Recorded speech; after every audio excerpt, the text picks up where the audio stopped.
Shalom Uvracha, bienvenue à tous. Alors on est dans le Pele Yoetz à la suite de l'amour d'Hachem. Alors le Pele Yoetz, il nous dit ici que en vrai, les Fiaïmed, selon la vérité, il n'y a pas lieu de se réjouir sur toutes les bonnes choses de ce enlamazé, de ce monde-ci. Au final, c'est un monde, on est de passage, c'est un prosdor, c'est un couloir, comme ils disent nos sages, c'est un couloir pour accéder au Olamaba. Donc il n'y a pas lieu de se réjouir si sur le couloir, il y a des cadres qui sont jolis, il y a où s'asseoir, il y a des choses sympas, c'est pas là-dessus, il n'y a pas lieu de se réjouir. Et sur quoi il faut se réjouir? Il faut se réjouir sur l'Olamaba, que celui-là c'est le monde qui est éternel, là-dessus, elle est la vraie joie. Et donc selon ça, chacun, en fonction de ce qu'il a reçu d'Hachem, il doit se réjouir plus. C'est-à-dire, tout le Ham Israël, on a tous reçu la Torah. On a tous reçu les mitzvot. Mais chacun, de manière individuelle, il a la possibilité de faire les mitzvot et d'étudier la Torah. Donc celui qui peut un peu, il se réjouit. Celui qui peut un peu plus, il se réjouit plus. Et celui qui peut énormément, alors il se réjouit énormément. Et comme il dit dans Bereshit, Yaakov Avinu, il a dit Katonti mikol hachasadim, je suis devenu petit de tous les bienfaits qu'Akadosh Baruch Hu tu m'as fait, ou mikol haemet, de toute la vérité, Asher azita et avadecha, que tu as fait à ton serviteur. Ça veut dire il faut se faire petit par rapport à tous les bienfaits qu'Akadosh Baruch Hu il nous fait. Même Yaakov Avinu qui était Berira Avot, c'était l'élu des Avot, il s'est fait petit par rapport à tous les bienfaits qu'Akadosh Baruch Hu il lui a fait. Alors précédemment, on avait dit qu'il y avait deux types d'amour pour Akadosh Baruch Hu. Il y avait Ahavat Atzmo, c'est l'amour de par lui-même, qu'on voit tout ce qu'Akadosh Baruch Hu il nous donne, alors on aime Hachem.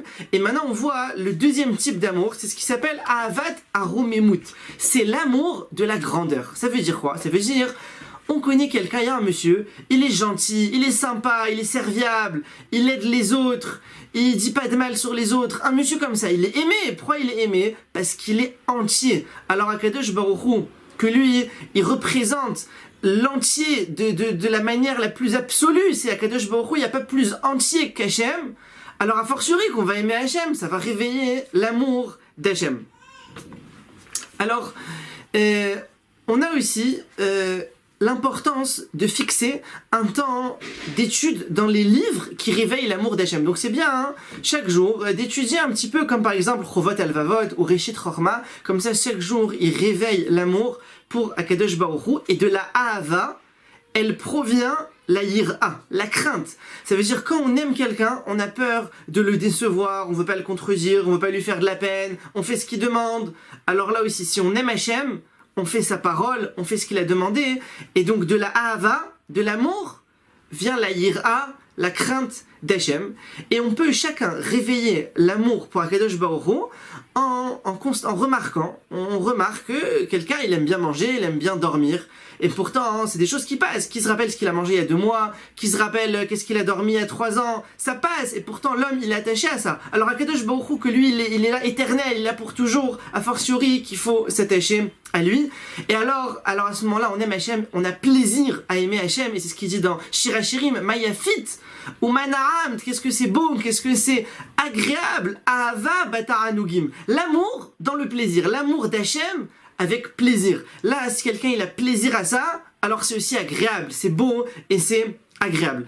Et là-dessus, on va finir avec les Pirkei Avot qui nous disent Oilaem la beriot me'el bona shel Torah. Il nous dit malheur aux créatures de la honte de la Torah. Ça veut dire si quelqu'un il a la possibilité d'étudier la Torah, il a un temps de libre et il l'étudie pas, alors là il dit c'est une honte là-dessus. Comme un exemple, quelqu'un qui avait une affaire, il y a une affaire qui s'est proposée à lui, il pouvait gagner des millions, mais il a préféré dormir. Il a dit non, je reste dormir. Quand quelqu'un il entend ça, qu'est-ce qu'il dit? Il dit mais il est complètement fou celui-là, pourquoi il est resté dormir? Mais c'est une honte qu'il soit resté dormir. Donc là aussi, a fortiori sur la Torah. Et comme il dit Shlomo HaMelech dans Mishlei, qui est Karaim Ipeninim, la Torah, elle est plus précieuse que les pierres précieuses. Vechol achafatim lo yishvuva. Et toutes les autres choses, ils ont aucune égalité, on peut pas comparer avec la Torah. Alors Yehi Ratzon, que Kadosh Baruch Hu, il nous aide à accomplir Ve'ahavta et Hashem Elokecha Bechol levavecha. Tu aimeras Hachem, ton Dieu, de tout ton cœur. Tevorechu mipia Elion, soyez bénis de la bouche d'Hachem, et à bientôt. Koil la nishmot hale,